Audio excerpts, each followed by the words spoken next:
Hello, this is the lecture number 5 for the class 10th mathematics, and the chapter we are doing is real number, and we are going to start with the exercise 1.3. Now, before doing this exercise, you must know what are rational numbers and what are irrational numbers, and you have done these very well in your lower classes. Now again I'm explaining what are irrational number. A number which cannot be expressed in the form p upon q, where q is not equal to 0 and p and q are integers, that is root 2, root 3, root 5, root 6, pi, or non-terminating, non-repeating decimals are known as irrational numbers. और in the simple language, एक तो decimal की form में it should be non-terminating, non-repeating. देखो 1 0 1 0 0 1 0 0 1 non-terminating, non-repeating है. And the square root of non-perfect squares. Non-perfect square means 1. Perfect square as 1, 4, 25, 16, 36 and like that. इनके तो square roots rational number होता है. But the square root of non-perfect squares, that is 2, 3, 5, 6, root 7, pi is a rational number, क्योंकि जो pi की value आपको पता है, it is only the approximate value 22 upon 7. और non-terminating, non-repeating decimal is called non-terminating, non-repeating is known as irrational numbers. जो non terminating, non repeating decimal होते हैं वो भी इरेशनल नंबर होते हैं. और root P is a irrational when P is prime. ये प्राइम नंबर हो, एक तो प्राइम नंबर तो कंपलसरी होगा, लेकिन 6 is not a prime number. इसका भी स्क्वायर रूट क्या होता है, इरेशनल नंबर होता है. और ये आपको लर्न करना. सम और difference of the rational number and irrational number is a irrational number. ठीक है, सम और difference of A rational number and irrational number is a irrational number. ठीक है, it may be irrational number. Sum, difference, product, quotient of a irrational number can be a rational number. जब आपका सम और difference निकालने rational number का और irrational number का, तो उस केस में तो हमेशा इरेशनल नंबर होगा. ठीक है, लेकिन sum, difference, product, quotient of irrational number can be rational number. दो इरेशनल नंबर का सम, प्रोडक्ट, डिफरेंस और कोशेंट ये कभी कभी रैशनल नंबर भी हो जाता है, और इसके एग्जांपल आपको आने चाहिए. मैंने एक एग्जांपल ले लिया. ये एक इरेशनल नंबर है, रूट 2 प्लस 3. ये एक इरेशनल नंबर है, और इन दोनों का मैं सम निकाल रहा हूँ, तो कैंसिल होने पे क्या आ रहा है, 8 आ रहा है, जो कि रैशनल नंबर है. तो इसका मतलब दो इरेशनल नंबर का सम ज़रूरी नहीं है कि हमेशा इरेशनल ही आए, रैशनल भी आ सकता है कभी कभी. Similarly the difference I have taken, ये मेरा irrational number root 2 plus 4, 3 plus root 2 भी है, माइनस करने पर रूट 2 कैंसिल हो गया, ये 4 माइनस 3 1, जो कि रैशनल नंबर है. Then root 2 into root 8, root 16 हो गया, जो कि 4 रैशनल नंबर है. ऐसे ही रूट 36 इरेशनल नंबर, रूट 2 एक इरेशनल है, तो डिवाइड करने पर रूट 16, जो कि 4 रैशनल नंबर आ रहा है. तो सम, डिफरेंस, प्रोडक्ट, कोशेंट के मैंने एग्जाम्पल ले लिए. ज़रूरी नहीं है इनका इरेशनल नंबर का सम, प्रोडक्ट, डिफरेंस और कोशेंट हमेशा एक रैशनल नंबर, इरेशनल नंबर आए. ठीक है. Now the exercise 1.3, and these all are same types of questions, and there's a fixed method to do these types of questions. So see it very carefully. You do this first question 4 to 5 times by yourself, then you are able to do it. There's a fixed steps, one by one fixed steps हैं. Now what you have to do, you have to prove that root 5 is a irrational number. यहाँ पर मैंने rational लिख रखा है, लेकिन आपको proof क्या करना है कि ये इरेशनल है. क्या प्रूफ करना है, it is a irrational number. पता है आपको रूट 5 परफेक्ट स्क्वायर नहीं है, तो इरेशनल ही होगा. और इसका डेसिमल अगर आप पता करेंगे, फाइंड करेंगे, अगर स्क्वायर रूट निकालेंगे, तो non terminating, non repeating decimal आएगा. So it is a proof करना है कि इरेशनल नंबर है. तो कॉन्ट्रडिक्शन से विल प्रूव इट. कॉन्ट्रडिक्शन क्या होता है, कुछ हम लेट करेंगे ट्रू, और उसको हम ये प्रूफ करके दिखा देंगे that whatever we have let, it is wrong we have let. So that is the meaning of contradiction. तो let root 5 is a rational number. अब क्योंकि ये रैशनल नंबर, तो ए अपॉन बी की form में लिख सकते हैं, रैशनल नंबर होता है. लेकिन यहाँ पर आपको लिखना है कि A and B should be co prime. Co prime means ये आपकी लोएस्ट फॉर्म में होना चाहिए. Lowest form means 2 upon 3.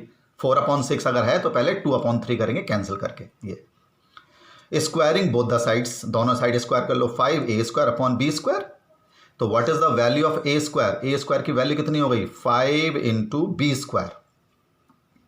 ना इससे क्या पता चला, इससे ये पता चला कि जो 5 है ए स्क्वायर को डिवाइड कर लेता है, या हम कह सकते हैं a square is a multiple of 5। दोनों तरीके से लिख सकते हैं। 5 डिवाइड्स ए स्क्वायर, जब ये किसी से मल्टीप्लाई हो रहा है इक्वल का साइन, तो उसका मतलब ए स्क्वायर को 5 डिवाइड कर देगा। या हम कह सकते हैं जब ए स्क्वायर को डिवाइड करा तो ए को भी डिवाइड करेगा। और we can say 5 is a factor of a, ये भी हम लिख सकते हैं। या a is a multiple of 5, तीनों का मतलब सेम है। 5 ए स्क्वायर को डिवाइड कर रहा है, या 5 फैक्टर है ए स्क्वायर का, और a square is a multiple of 5, it's means the same. तो क्योंकि 5 ए को डिवाइड कर रहा है तो वही मतलब है कि ए 5 का मल्टीपल होगा। तो let A is equal to 5c। बिल्कुल फिक्स स्टेप हैं। अगर √3 करना है या √2 को इरेशनल करना है तो बिल्कुल सेम स्टेप चलेगा। यहाँ √3 करना है तो यहाँ 3 आ जाएगा, यहाँ 3 divides A square, 3 divides A. Let A is equal to 3c, अगर 3 होता है यहाँ पर तो क्या लेट करा हमने, ए इज इक्वल टू 5c, क्योंकि ए 5 इज अ फैक्टर ऑफ ए। तो ये ए की वैल्यू 5c कहाँ रखेंगे हम, यहाँ रखेंगे, इधर फिक्स है ये, दिस इज फिक्स दिस। आप सिंप्लीफाई करिए, कहाँ पर रखा हमने इसको, यहाँ पर रिप्लेस करा है, ठीक है। So 5c square 25c square, B square is equal to 5c square, ये आ गया। तो इसका मतलब क्या हो गया, 5 बी स्क्वायर को डिवाइड कर रहा है, या 5 फैक्टर है बी स्क्वायर का, या बी स्क्वायर वही 5 का मल्टीपल है, बिल्कुल सेम जैसे ए के लिए करा था। तो 5 डिवाइड्स बी स्क्वायर। अब इससे क्या मतलब हो गया, अब 5 ए को भी डिवाइड कर रहा है, 5 बी को भी डिवाइड कर रहा है, तो इट मीन्स 5 कॉमन फैक्टर हो गया ए और बी का। 5 कॉमन फैक्टर हो गया ए और बी का। लेकिन हमने क्या माना था, ए and B are co prime, मतलब इसमें कुछ भी चीज़ कॉमन नहीं है, लेकिन यहाँ तो 5 कॉमन आ गया। So our assumption that A and B are co prime is wrong. जो हमने अजम्पशन करा था ए और बी को प्राइम है वो रॉन्ग हो गया। इसका मतलब कॉन्ट्रडिक्शन हो गया। इसका मतलब √5 इज ए इरेशनल नंबर। ये फिक्स हैं steps. Our assumption is wrong, contradiction, therefore √5 is a irrational number. I'm telling it again. When you have to prove that it is a irrational number, तो let √5 is a rational number. तो √5 को a upon b लिख लीजिए। Squaring both the sides, तो a square की value हो जाएगी a square is equal to 5b square, तो इसका मतलब 5 a स्क्वायर को डिवाइड कर रहा है। या हम कह सकते हैं 5 a को डिवाइड कर रहा है। तो जब 5 फैक्टर है a का, तो we let that a is equal to 5c, या 5 के कुछ भी ले सकते हैं। और ये वैल्यू कहाँ रखेंगे, यहाँ रखेंगे। देखिए यहाँ पर ये रख दिया, 25c square B square is equal to 5c square, cancel हो गया ना ये। तो इसका मतलब 5 किसको डिवाइड कर रहा है, बी स्क्वायर को। इसका मतलब 5 किसको डिवाइड कर रहा है, बी को डिवाइड कर रहा है। तो इसका मतलब 5 is a common factor of A and B. लेकिन ए और बी तो को प्राइम लिए थे हमने यहाँ पर, मतलब कुछ भी कॉमन नहीं है। तो हमारा अजम्पशन रॉन्ग हो गया कि हमने ये माना था ए और बी को प्राइम है, कॉन्ट्रडिक्शन हो गया, therefore √5 is a irrational number. Okay, तो इस तरह के क्वेश्चन है पूरी एक्सरसाइज में। तो again you have to prove that 3 + 2 √5 is a rational number. Rational number है ये थोड़ा सा डिफरेंट होगा जब प्लस माइनस मल्टीप्लाई डिवाइड आ जाता है स्क्वायर रूट के संग, तो थोड़ा सा ये मेथड इस तरह से हो जाता है। √2 √3 √5 फिक्स हैं। तो जब इस तरह से प्लस माइनस आता है तो a अपॉन बी ऐड करेंगे, वही रैशनल नंबर माना, a और b को प्राइम मान लो यहाँ पर भी। तो यहाँ से हम रूट की वैल्यू निकालेंगे, किसकी, √5 की। कैसे आएगी, 3 को इधर ला के माइनस करिए, 3a - 3 - 5b हो गया, अपॉन 2 आ गए यहाँ पर, मतलब √5 का क्रॉस मल्टीप्लाई करके value we have find it out. Now here see it very carefully, ये रैशनल नंबर है भाई, ये न्यूमरेटर डिनोमिनेटर a और b इंटीजर्स हैं, तो ये जो आया ये रैशनल नंबर हुआ। लेकिन हमें पता है √5 इज ए इरेशनल नंबर, अभी पीछे हमने प्रूफ करा था। तो ये तो रैशनल नंबर है, ये आपका इरेशनल नंबर है, तो ये दोनों एक दूसरे के तो इक्वल हो नहीं सकते। तो लिख दिया मैंने, √5 can not be equal to a - 3b upon 2b। So our assumption is wrong that this is a rational number. हमारा अजम्पशन रॉन्ग है कि हमने इसको रैशनल नंबर माना था। So contradiction, therefore 3 + 2 √5 is a irrational number. Let us take another.